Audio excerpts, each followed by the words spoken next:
dan Franco. Combo di minggu lalu yang sangat efektif untuk mencicil lawannya satu persatu. Akhirnya hari ini keluar lagi. Dan dengan combo seperti ini, target utama dari geng Kapak bisa karena 2 orang. Antara Valentina atau Fovius. Fovius kalau udah kena beladihan, ini bakalan jadi makanan banget untuk teman-teman dari geng Kapak. Apalagi terkena dari Mystic Gust yang dimiliki oleh seorang Gord. Tapi yang lebih iya, Karina juga bisa semuanya. Tapi inilah dia game penentuan dari Blue Derby yang ada di kolom komentar. Langsung hujani dengan hashtag EVOSRoar ataupun GPX anti pecah.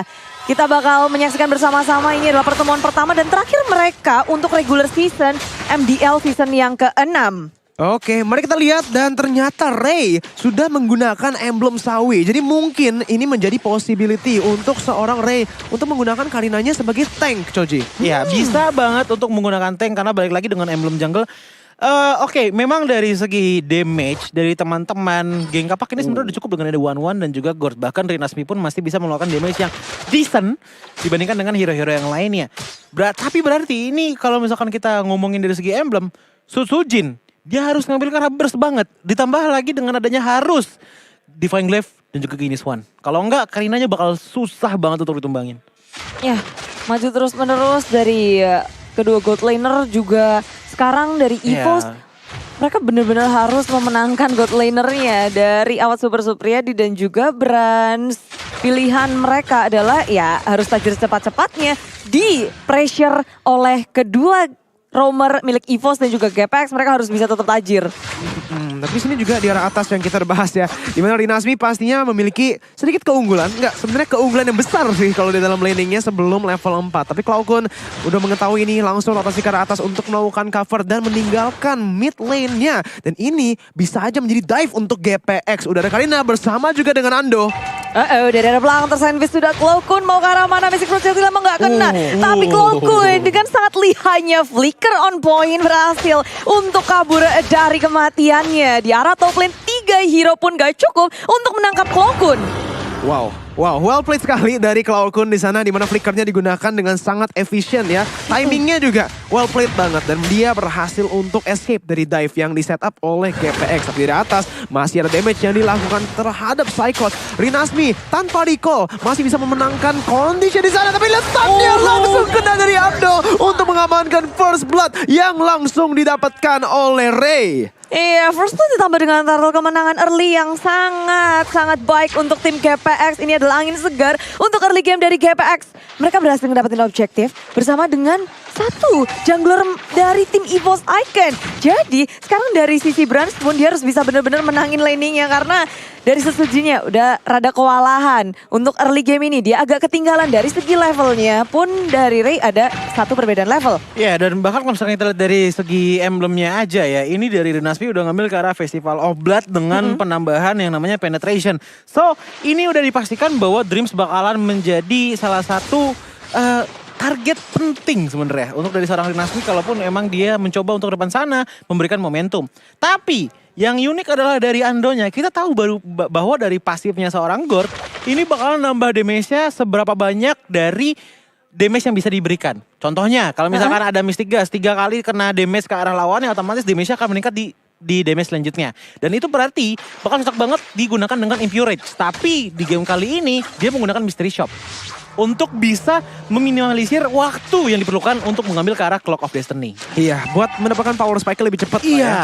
Tapi di sini kita udah lihat loh, dari Cloudcon-nya dia itu terlalu busy mungkin untuk ke arah atas untuk membantu Cyclops dan di mid lane-nya selalu di-clear duluan. Ini membuat GPX mendapatkan posisi dan lihat Mystic Gush lagi digunakan, tapi Cyclops masih bisa survive di belakang menggunakan Demonic Force, tapi damage-nya, burst-nya dari seorang Ray bersama juga Rinasmi yang bisa follow up dengan sangat baik, berhasil mendapatkan kill kedua. Ya, ini begitu menarik pergerakan dari GPX. Mereka langsung terus bergerak ke arah EXP laner. Berkali-kali mereka mencari siapapun yang ada di laning dari EXP-nya. Ngedapetin kali ini satu di area top lane, tapi dari EVOS Icon bergerak ke area bottom lane. Dari sisi Dreams-nya dalam bahaya terlalu jauh bermain di arah GPX.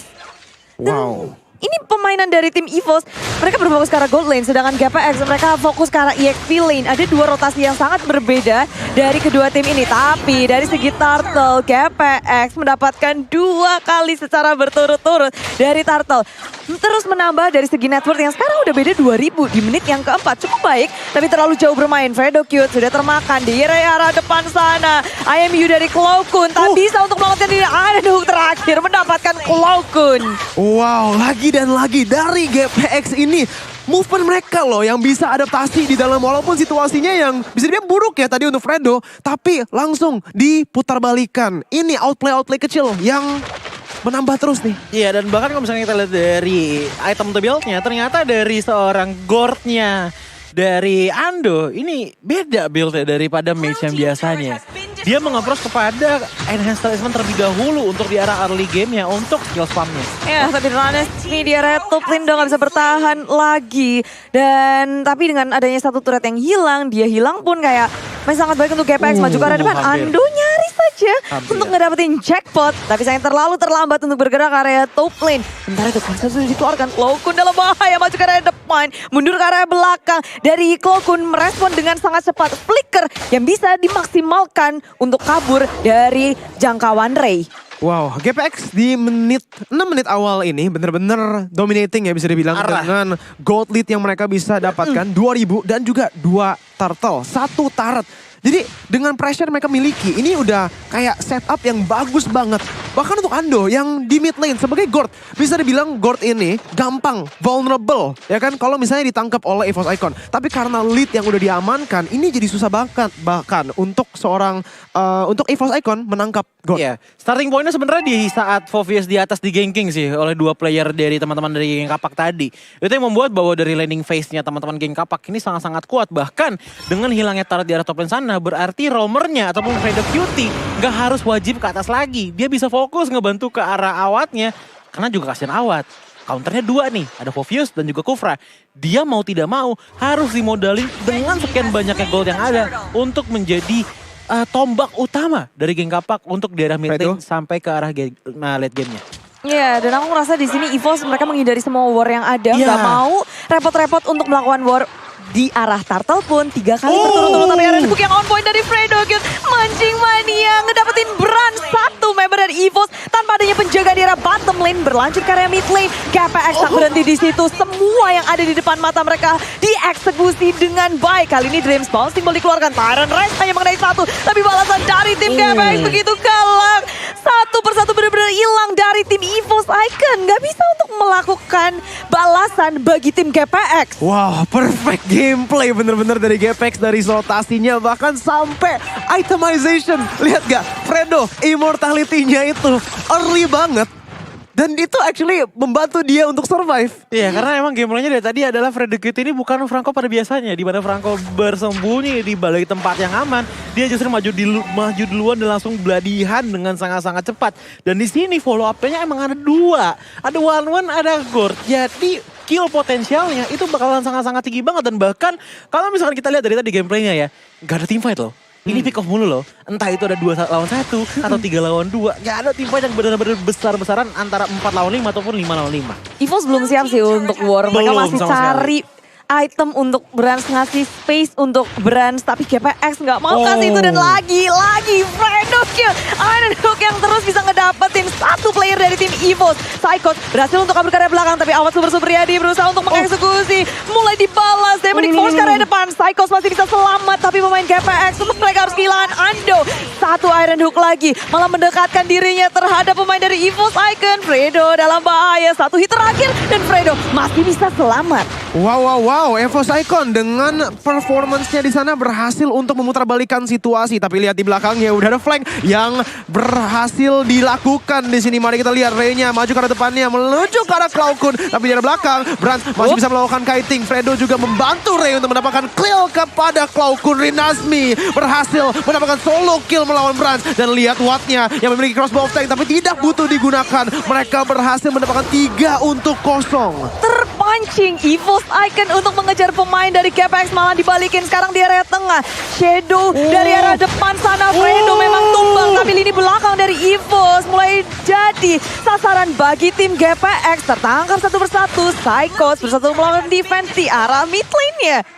Sutsujin di area tengah harus tertangkap, tapi belum berhenti di situ. GPX nggak mau berhenti, mereka ngegas terus sampai akhirnya mendapatkan 1 turret di arah tengah. Wow, ini gameplaynya ya dari teman-teman geng Kapak.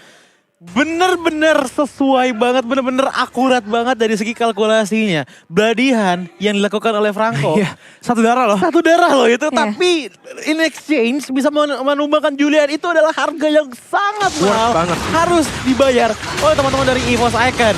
Dan bahkan dari, ini Gord ya, yang kita jarang lihat di publik. Ini Gord for the win banget sih untuk teman-teman dari geng Kapak. Kuncinya untuk burstnya itu ada di Gordnya Ando. Ray itu melihat kayak oke nih udah ada Mystic Gas, waktunya gue jalan. Seperti itu, seperti alarm. Iya. Bagi teman-teman dari geng Kapak. Bahkan Rinasminya ini cuma menjadi kayak pagar aja di backline-nya teman-teman EVOS Icon. Bahkan kalau misalnya kita dari segi itemnya, memang yang diambil sama Gord ini ke arah utility item. Bukan dari segi damage-nya, tapi dari segi bagaimana dan juga seberapa banyak skill spam yang dia bisa lakukan. Dan kalau misalkan kita lihat dari one-one-nya, di HS, Windtalker, Coruscant Slayer, ditambah lagi dengan Steel Lake Plates, ini udah bisa meminimalisir HP dari teman-teman EVOS Icon dengan sangat-sangat cepat. Apalagi dengan bantuan dari Mystic Bash. Iya, kalau kita lihat juga dari itemnya, one-one-nya Watt, dia nggak beli ke defensive item ya, dia malah Select karena satu. Malefic Roar itu tambahan.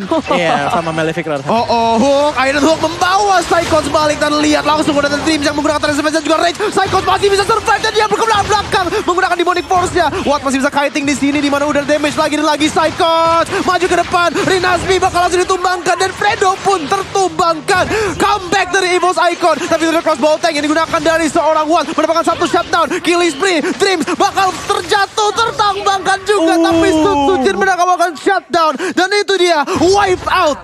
Wipe out yang sangat manis dari tim EVOS Icon. Mereka belum berhenti setelah melakukan wipe out. Tidak ada kesempatan mereka untuk one straight push. Ke arah tengah tapi enggak. Karena pemain dari GPX Ray akan segera hadir. Begitu pula dengan Ando. Tapi itu waktu yang sangat cukup untuk tim EVOS Icon menghancurkan turret demi turret yang dimiliki oleh tim GPX. Tiba-tiba saja network yang tadinya berbeda hampir 10.000, 6.000, 7.000. Kali ini nggak berbeda sama sekali, Coji. Iya, ini hanya berbeda tipis banget marginnya. Hanya berbeda sekitar 200, bahkan ya cuman berbeda 200 sampai 300 gol saja. Dan itu adalah turning point yang sangat dibutuhkan oleh teman-teman dari EVOS Icon. Mereka tahu di saat udah ada Lord yang di menit ke-9 tadi datang dari teman-teman EVOS Icon, mereka harus ngambil ke arah Gordnya terlebih dahulu. Ada Gord, ditambah lagi dengan Franco yang berhasil ngehook. Fokusnya otomatis bakal ke arah pick off doang kan dari teman-teman dari geng Kapak. Tetapi EVOS Icon bilang bahwa gak apa-apa, kita ikhlaskan teman kita langsung counter balik. Gordnya yang tadi lagi fokus untuk pick off, tiba-tiba diserang di depan. Yang membuat teman-teman dari geng Kapak harus mundur terlebih dahulu dan pada hasilnya wipe out. Yang dimana tadi menyisakan dari Watt-nya sendiri aja. Cuman dari crossbow tank yang memang masih belum cukup untuk bisa menumbangkan Kufra. Mungkin bakal ada nambah satu item lagi untuk ofensif, kita gak pernah tahu. Bener. Ini menjadi posisi yang sangat serem sih sekarang itu Iya. untuk GPX ya. Yang dari tadi mereka memiliki 5.000, 6.000, bahkan sampai 7.000 gold lead-nya ya. Pas Iya. tadi ada Lord. Sekarang menjadi ya cuma 200 loh. 200 gold lead-nya. Pecah tabungannya banyak soalnya. Pertama dari Watt, yang kedua itu dari Ray. 2 shutdown ini nambah gold dari EVOS sangat-sangat signifikan. Banget ya. Ya, bermain dengan sangat cepat juga dari GPX, nggak mau untuk melakukan fight. Mereka kalau bisa diam-diam berhasil ngedapetin Lord dan melakukan push secara bersamaan. Ketika tim EVOS harus melakukan defense terkuatnya dan tapi timing untuk Brans berfarming pun jadi bisa satu persatu item yang dibutuhkan Brans itu berhasil untuk dapetin loh. Oh ini dari kedua belah marksman ya? Nggak ada yang menyimpan yang namanya Winter Truncheon. Wind of Nature.